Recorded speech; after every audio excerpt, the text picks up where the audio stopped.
আসসালামু আলাইকুম। দুপুরের শীর্ষ সংবাদে স্বাগত জানাচ্ছি আমি শাহনাজ পারভীন। ২৪ ঘন্টা না পেরোতেই ফের ভূমিকম্প। ঢাকায় ভুটানের প্রধানমন্ত্রী প্রধান উপদেষ্টার সঙ্গে বৈঠক। বড় ভূমিকম্পে পূর্বাঘাত, ঢাকায় বিপর্যয়ের বার্তা। নির্বাচনে রেকর্ড সংখ্যক আন্তর্জাতিক পর্যবেক্ষক থাকবে ইসি সানাউল্লাহ। পুরান ঢাকার ঝুঁকিপূর্ণ ভবন দ্রুত সরাতে রাজুকের আলটিমেটাম। ভূমিকম্প আমাদের অহংকার মাটির সাথে মিশিয়ে দিতে আসে আজহারি। সড়ক দুর্ঘটনায় পানি সম্পদ মন্ত্রণালয়ের সচিব সহ আহত ৯ জনের অবস্থা সংকটাপন্ন।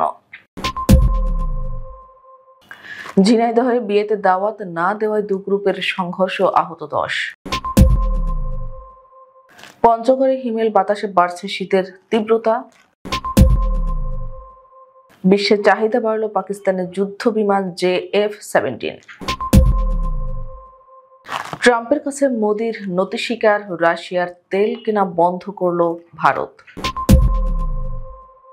এবং মামদানিকে প্রশংসায় ভাসালেন ট্রাম্প। শুনছিলেন শিরোনাম, এবার বিস্তারিত।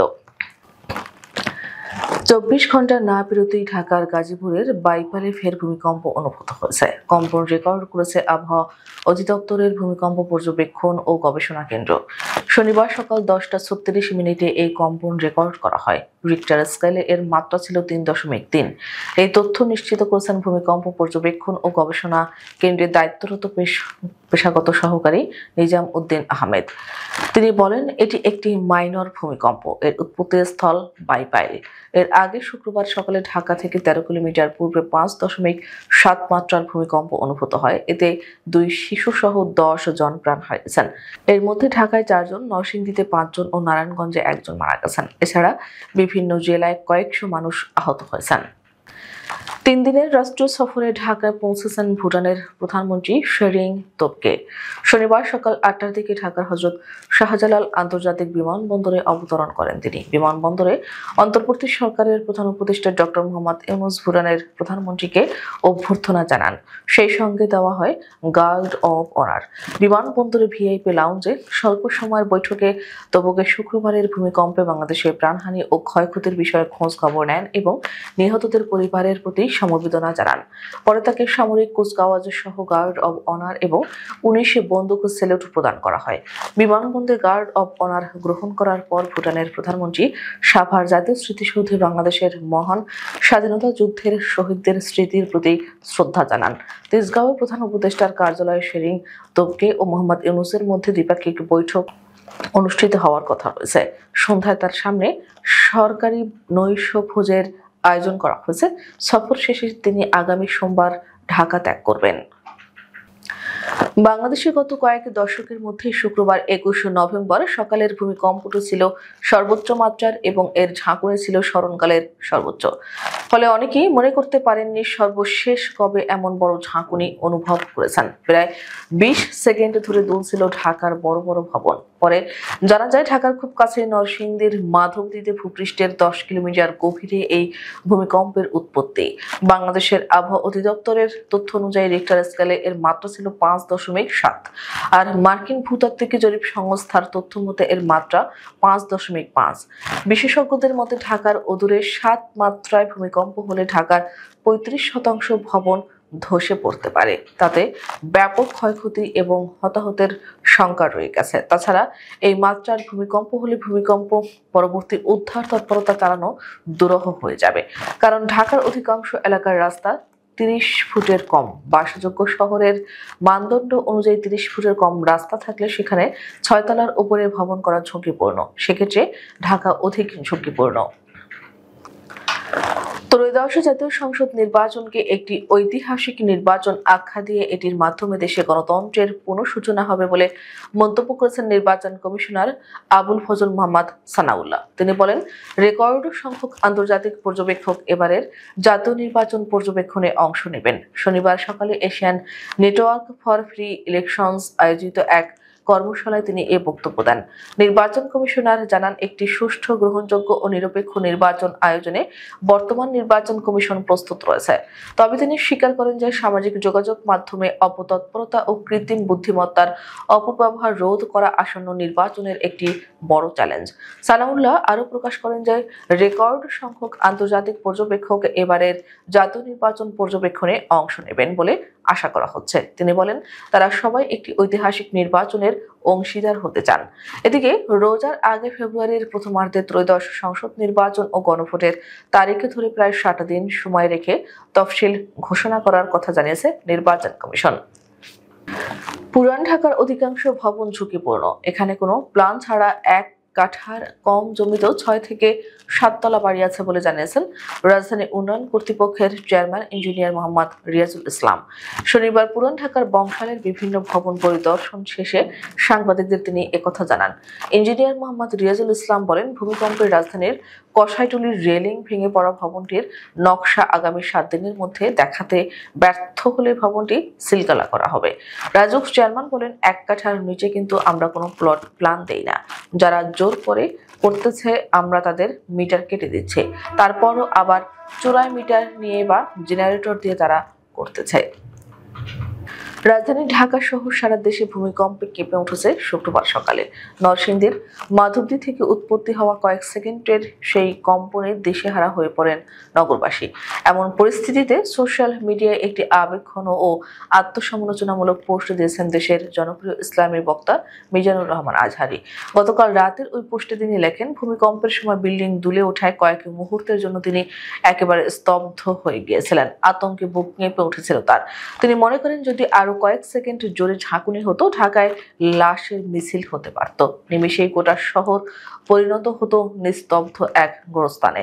দয়াময় এই যাত্রায় আমাদের রক্ষা করেছেন প্রভু, হে তুমি বড়ই মেহেরবান।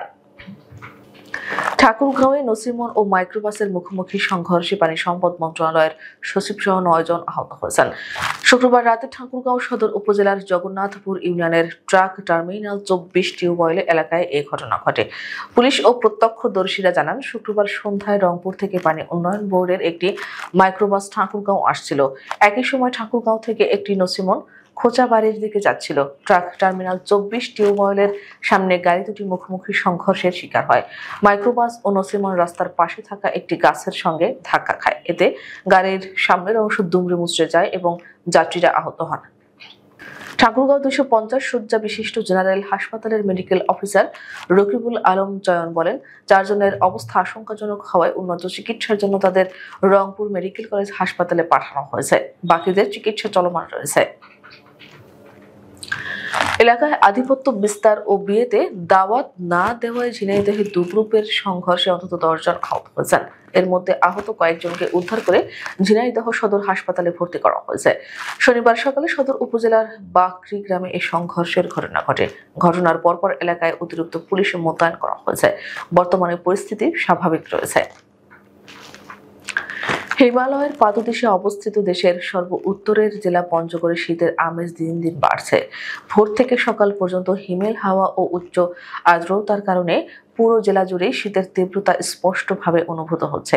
শনিবার সকাল 6টায় তেঁতুলিয়া আবহাওয়া পর্যবেক্ষণাগারে সর্বনিম্ন তাপমাত্রা রেকর্ড করা হয়েছে 14.7 ডিগ্রি সেলসিয়াস। এ সময় বাতাসে আর্দ্রতা ছিল 99% এবং বাতাসের গতিবেগ ছিল ঘন্টায় 8 থেকে 10 কিলোমিটার। ঘন কুয়াশা না থাকলেও বাতাসে আর্দ্রতার মাত্রা বেশি থাকায় ঠান্ডার অনুভূতি আরো তীব্র হয়েছে। বেলা বাড়ার সঙ্গে সঙ্গে আকাশে ঝলমলে রোদের দেখা মেলায় দিন ও রাতের তাপমাত্রায় লক্ষণীয় পার্থক্য তৈরি হচ্ছে। দুবাই এয়ার শো 2025-এ শুক্রবার ভারতীয় তেজস যুদ্ধ বিমান বিধ্বস্ত হয়েছে। অন্যদিকে পাকিস্তানের গর্ব F-17 থান্ডার বিশ্বব্যাপী প্রশংসা কুড়িয়েছে এবং আন্তর্জাতিক পরিমণ্ডলে ব্যাপক আগ্রহ তৈরি করেছে। এর মধ্যে পাকিস্তান একটি বন্ধুত্বপূর্ণ দেশের সঙ্গে এই যুদ্ধ বিমান বিক্রির জন্য সমঝোতা স্মারক সই করেছে, যা দেশটির প্রতিরক্ষা রপ্তানি সক্ষমতাকে আরও শক্তিশালী করে।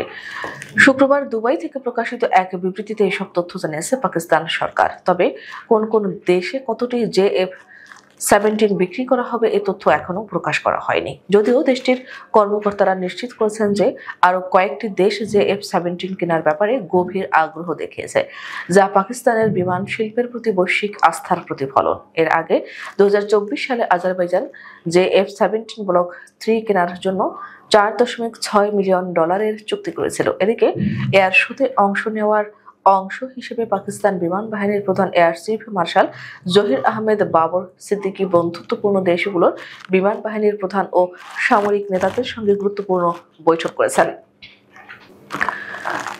বিলিয়নিয়ার মুকেশ আম্বানির মালিকানাধীন ভারতের বৃহত্তম শিল্প গোষ্ঠী রিলায়েন্স ইন্ডাস্ট্রিজ অবশেষে রাশিয়ার অপরিশোধিত জ্বালানি তেল আমদানি বন্ধ করে দিয়েছে। বিবিসির প্রতিবেদনে বলা হয়েছে, রিলায়েন্স তাদের গুজরাটের জামনগরে অবস্থিত রপ্তানি ভিত্তিক তেল শোধনাগার ইউনিটের জন্য আর রুশ তেল আমদানি করবে না বলে জানিয়েছে।